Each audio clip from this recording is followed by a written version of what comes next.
Hey everyone, Kelly Weber with Keller Williams here today with Brad Haberlin from the Legacy Mortgage Group. Brad, thank you so much for meeting me today. How are you? Kelly, thanks for having me. I'm doing great. How are you doing today? I'm doing great. I'm so excited to have this interview with you today. You and I feel like have known each other forever. Long time. Remember we used to do the videos face to face. We Now we're did, on we did Zoom. before the Zoom world That's it. was so popular. So I'd like you to start by telling everybody your story. You are the broker owner of Legacy Mortgage Group. So tell us a little bit about yourself and what you do.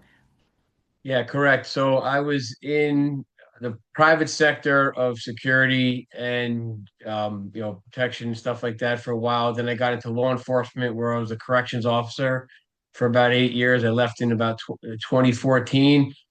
Decided I was going to get into the mortgage field. I always had a good work ethic. I didn't want to be capped on what I made. I didn't want to have to beg for a day off or worry about the state screwing me on a contract.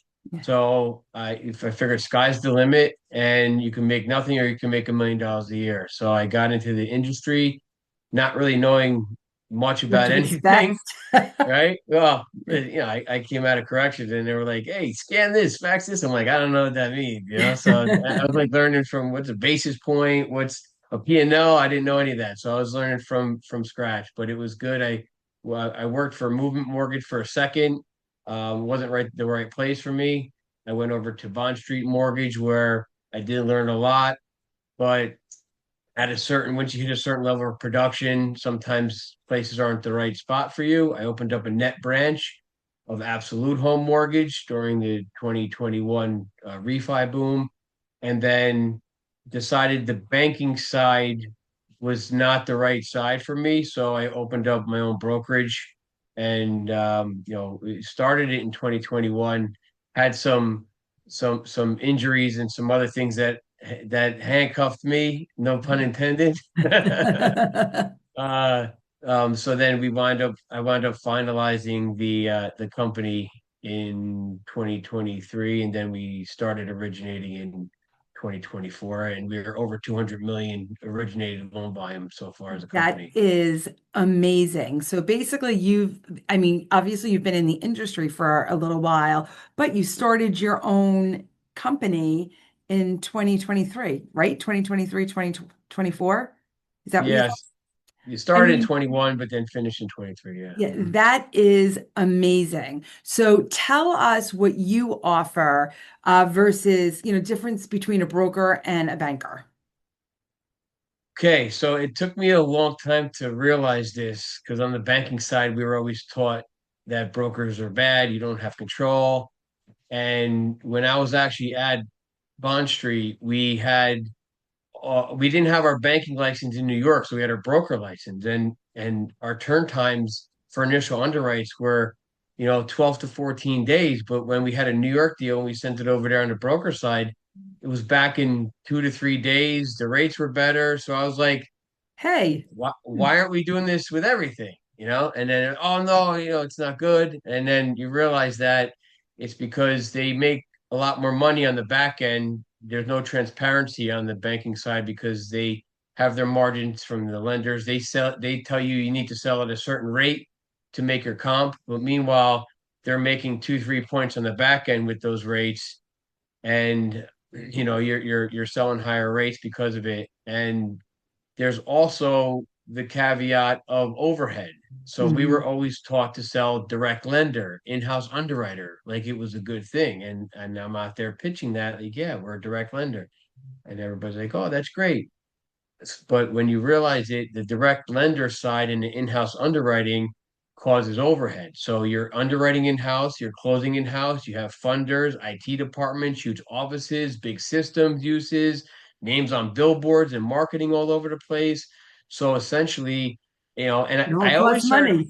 yeah, there was a high producer at the company. Our offices were right next to each other. And anytime he was getting shops, he always said all the money comes from the same place. I never really understood what that meant until I opened up the net branch because they had to show me the back end and I ran a Mhm. P&L and they had to show me margins. So I realized, yeah, all the money is coming from the same end servicers, warehouse lines, stuff like that. So if I'm getting the money from here and they're getting the money from here, and I, as a broker, I have three people on salary. I own my office. We don't have any underwriters or anything like that in house. We keep our overhead low, so we're able to go thinner on our margins, and we're able to offer better rates and terms to the clients because of it. When I tell people, when you go to you see all the marketing and the cross countries and the guaranteed rates, that the stuff that's drawing you there, you wind up paying for on the back end because it's a cost, and that unfortunately gets passed through to the borrower through the rate. And the other issue that I found where we have a 6 month 6 payment recourse. So as long as the client makes 6 payments on the loan, we're released from any EPO or early payoff penalty.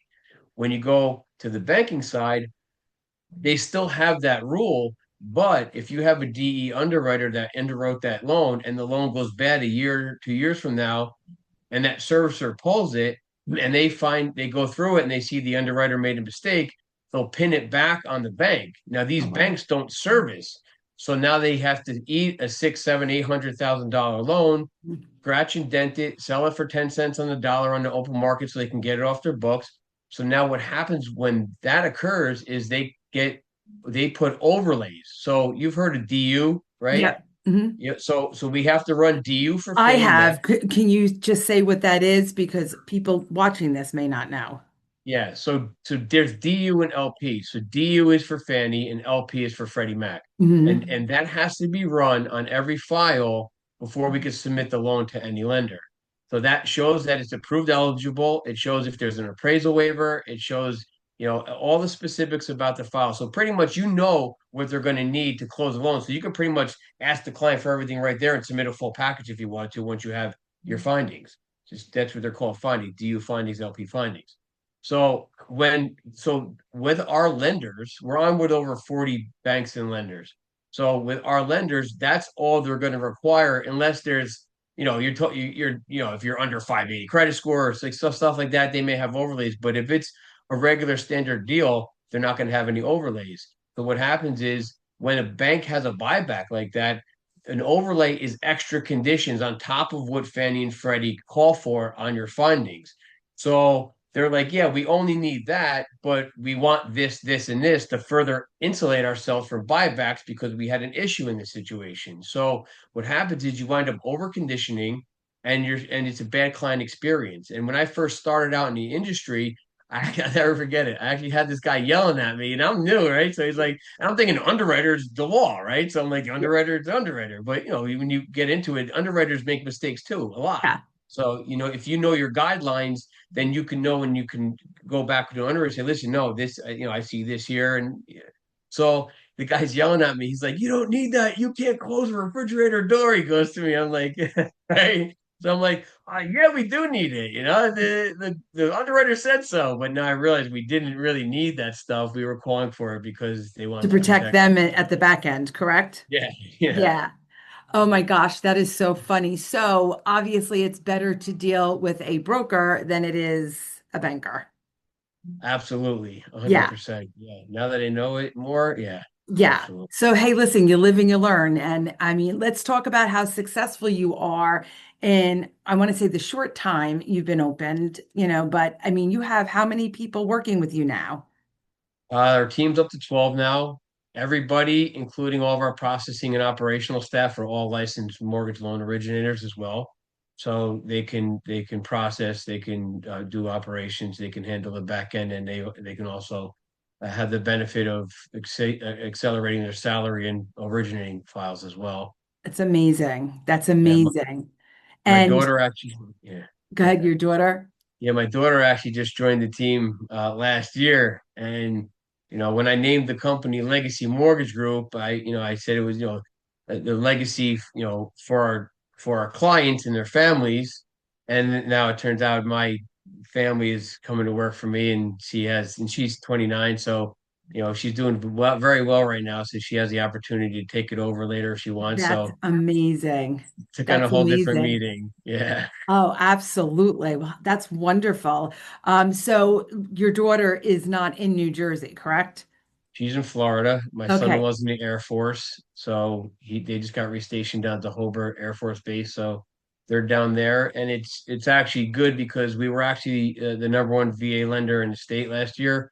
A friend of mine that I went to the police academy with back in 2007, he retired from Fort Lee PD, and he was an Army paratrooper. Went a mile deep on VA loans. I got him this course, and he did over $50 million in VA loans by himself last year. And as a company, we did over 60 million in VA loans. And so I hired her to be his loan officer assistant so she Wow. can help him with his volume and also learn the VA loan because anywhere she goes, She'll she's be going to be able to. around military bases. So yeah, I mean she's picking up fast and she's crushing That's it. wonderful. So let me ask you this question. How many states can you do business in? So right now we have uh certain programs we can do in every state. Okay. So if it's DSCR, non-QM stuff, we could do in every state. The regular stuff we could do New Jersey, Pennsylvania, Florida, Georgia, Rhode Island, North Carolina, Florida, and we're getting South Carolina's almost in. Like another week or two, we have South Carolina. That's amazing. So what I would say to anybody out there listening, if you're unsure, call me. And I'm going to put your contact information, below in this video, and they'll be able to access you and get to you directly. But just because you may not be in New Jersey doesn't mean that you guys can't loan here, loan in We're another state. Yeah, we're picking up more states as it goes. We just hired another guy who has a lot of connections in Washington State. So, and I actually have a good friend of mine who's an LO out there that has to turn some business down. So we're looking to get in Washington State and Oregon as well. So, we're always looking to get open to new states. So even if you or any of your your real estate agents have relationships and they have others in other states and there's business there and they want to get licensed there and we can do business together, we'd be happy to get on with another state. Oh, that's awesome. And here it sounds like you guys are, obviously you do regular conventional FHA VAs, but it almost sounds like, you have two people there that are now, that are so embedded with service, Army, Navy, Air Force, Marines. And it sounds like you're putting together a nice little niche for that. Yeah, absolutely. We got a good handle on that side of it, but most of my business is conventional. Mhm. I built my business in northern Bergen County, with Bergen County Partners when we were in house over there when I met you guys. So a lot of my referral partners are that type of market. So those clients come in, they're A plus, they're vanilla, so they can go anywhere, which helps me on this side because I can go skinny on the rate because our rates are a lot better on the broker side. So we're able to retain that type of business, which is awesome. We have a commercial expert that came over. He was working for Ben Ashkenazi. Who's a big time real estate mogul in the city. He headed his personal acquisition for about 15 years. So he was done going into the city, and he's getting older. So he wanted to get his license. He passed his test. So he has a lot of knowledge and Contacts. relationships in the commercial market that we never had, and that expanded our network in that area. And we have some people that on FHA. We have one loan officer who got his CDLP, which is a certified divorce lending professional, Oh, to help really? to help people that are going through the divorce process because at that point it doesn't matter where the market is. If you need to buy somebody out in a divorce, you have to do it right then. It's not waiting. It's not waiting for the housing prices to come down or the rates to come down. You need to act on it then, and you need somebody that's going to help you through that delicate moment. So, we have everybody has different niches and areas that they specialize in, which is awesome. That is, so you have something for everybody, which is great. Yeah, Well, absolutely. I think we should do not today, but do another video on that because I think there's a lot of that out there and people don't know where to turn. That's another niche that you guys can get into. Well, I will tell you, I mean, you and I have done business together for years. It's been seamless. It's been great, transparent. One of the things I like about you as a realtor, but I know people that were clients that they could pick up the phone and get a hold of you. That has Yeah. always been a problem with lenders in the past, and we only align ourselves with people that are able to be contacted. So you guys are great. Yeah, I actually had I forget who it was. but I had an agent call me when I was waiting to get called in when my daughter was being born. I had my whole scrubs on and everything. And I'm talking to her about a client, and then the doctor comes down like, I gotta go in the operating room. My wife's about to give birth. She's like, "What are you talking to me for?" And I'm like, "I'm sitting here doing nothing. I'll talk to you." You know what I mean? I gotta go. I'll call you back when I get out. You know, they say family first, Brad. That's it. They came first. That's too funny. Well, it was a pleasure speaking with you today. I'm going to put all your contact information in this post. For people to reach out to you, they will not be disappointed. You have been an amazing asset for myself and my team. So thank you for meeting with me today. Thanks, Kelly. Always a pleasure seeing you. Thanks for the opportunity. All right, Brad, you take care and we'll talk soon. All right, take care. Take care. Bye bye.